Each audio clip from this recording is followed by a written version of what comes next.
Hi, I'm going to give you a quick talk about fault logs. In Unit 12 Assignment 1, for one of the merits, you've got to discuss the importance of keeping fault logs. So you need to create a report to explain the benefits of keeping fault logs and the possible disadvantages of failing to keep your fault logs up to date. And it's suggested that you use examples to help illustrate the benefits and the disadvantages. So I'm going to talk you through fault logs, and hopefully this will help guide you when you're writing this report. If we look at a simple fault log, as a fault comes in, whether that comes in over an email or a telephone call, we open a fault log. At that point we're assigning it a unique number, and then as we go through the repair process we identify the problem, we provide solutions or recommendations, we try and gauge whether the fault's been fixed or not, and then we close the fault log. So within our fault log we have our customer's details, we have a detailed history of who did what, where and when, and at the end we should have a fault and a solution to that fault. Now when you come to write up your report and you look at the benefits of keeping fault logs, the picture you want to be looking at is this one here. So by logging these basic details we're able to feed into all these different business processes. If we look at the customer details themselves, they may have a particular service level agreement, and therefore that helps us prioritise what we're doing for that customer, how quickly we have to respond.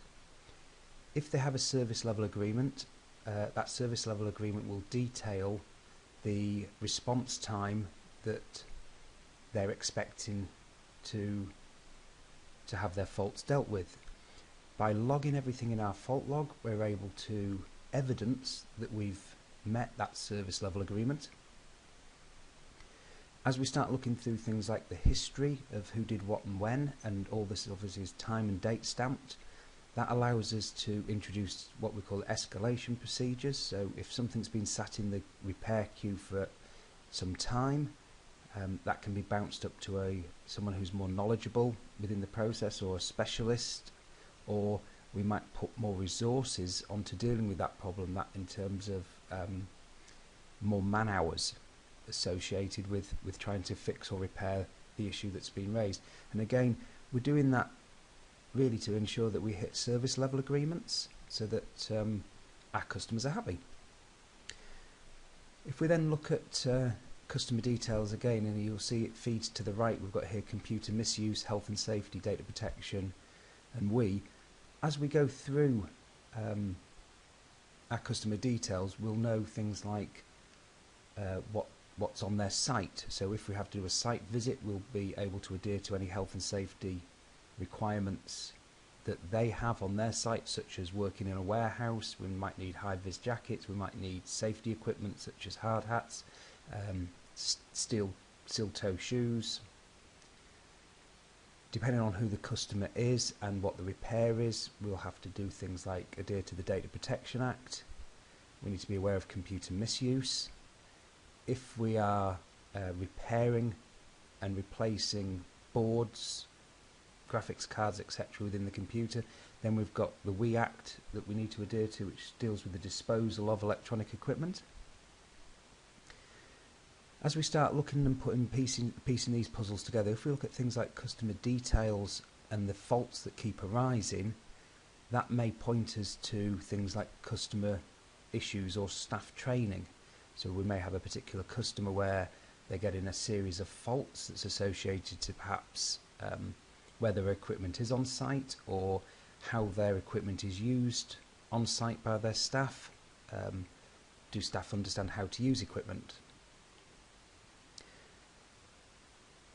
If we look at our own history and our logs, that might help identify any company issues such as staff training that we would have. Do we have certain support engineers who take longer to fix things than other support engineers. That could be as simple as they just need some extra training. When we look at the fault and solution at the end of our fault logs, this feeds into a knowledge base to be able to share information within our organisation. So if we get a fault and a solution, the next time that fault comes up, someone can look at the solution and very quickly fix the problem. If we've had to do any repairs and we've installed any hardware or new software, that will help form a warranty database. So as long as we log things like the pieces of equipment with serial numbers, the date installed and where we purchased them from, we will create our own warranty database, so we'll know what's covered under a 12-month warranty or a 3-year warranty, etc.